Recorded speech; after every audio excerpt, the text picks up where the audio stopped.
আসসালামু আলাইকুম। আশা করি আল্লাহর রহমতে সবাই ভালো আছেন। আলহামদুলিল্লাহ, আমিও ভালো আছি। আজকে আরও একটি রেসিপি নিয়ে এসেছি। আমি এখানে ডালের হালুয়া তৈরি করেছি বা ডালের বরফি যাই বলেন। এটা খেতে কিন্তু খুবই মজার হয়। আর আমি যেভাবে এটা রান্না করি বা তৈরি করি সেটাই একটু শেয়ার করছি আপনাদের সাথে। এখানে আমি অ্যাঙ্কার ডাল নিয়েছি। আপনারা চাইলে বুটের ডালও নিতে পারেন। এখানে আমি ৩০০ গ্রামের মতো নিয়েছি এবং খুব ভালো করে আমি এটাকে ধুয়ে নিব। আমি প্রায় ৬-৭ বারের মতো পানি পাল্টে, পাল্টে কষলে আমি এটাকে ধুয়ে নিয়েছি।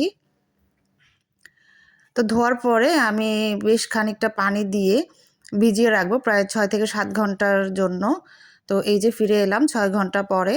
এবার এই পানিটা ফেলে দিয়ে আমি চুলার উপরে সামান্য একটু লবণ দিয়ে এটাকে সিদ্ধ করতে বসিয়ে দিব। তবে এই পানিটা এমন হবে যেন ডালের খুব বেশি উপরে না হয়, অর্থাৎ ডালও সিদ্ধ হবে, আমার পানিটাও মাখা, মাখা থাকবে, এরকম একটা পর্যায়। তো আমি কিন্তু গোটা গরম মসলা দিয়েছিলাম সিদ্ধ হওয়ার সময়। এলাচ, দারচিনি, লবঙ্গ সেগুলো আমি এখন তুলে ফেলে দিব। আর আমার ডালটাও সিদ্ধ হয়ে গেছে। তো এবার ডালটা পুরোপুরি ঠান্ডা হওয়ার পরে আমি ব্লেন্ডারে ব্লেন্ড করে নিব। এই যে দেখতেই পাচ্ছেন একদম মিশ হয়ে গেছে। তো এবার আমি চুলার উপর একটি কড়াই বসিয়ে দিয়েছি, দিয়ে দিলাম পর্যাপ্ত ঘি আর একটু সয়াবিন তেল। পরিমাণটা আপনারা দেখে বুঝতে পারছেন। তো ঘিটা গরম হলেই আমি ডালটা ঢেলে দিলাম। এবার শুধু নাড়াচাড়ার পালা। কারণ হালুয়া কিন্তু প্রচুর নাড়তে হয়, তা না হলে তলানিতে লেগে যায়।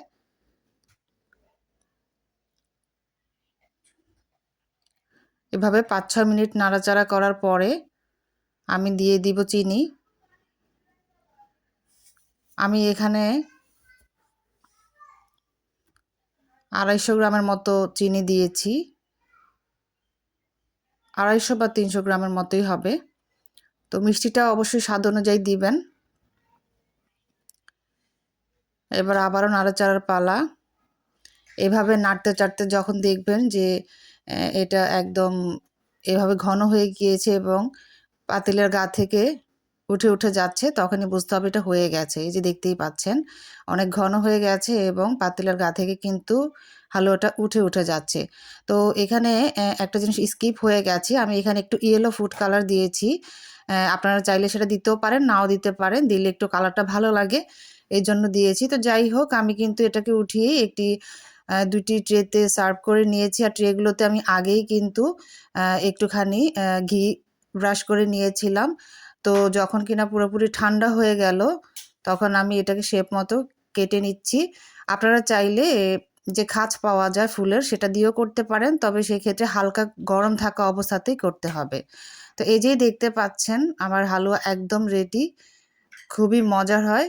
তো আশা করি আপনাদের কাছেও ভালো লেগেছে। সবাই অনেক ভালো থাকবেন আল্লাহর রহমতে। আমার জন্য দোয়া করবেন। আল্লাহ হাফেজ।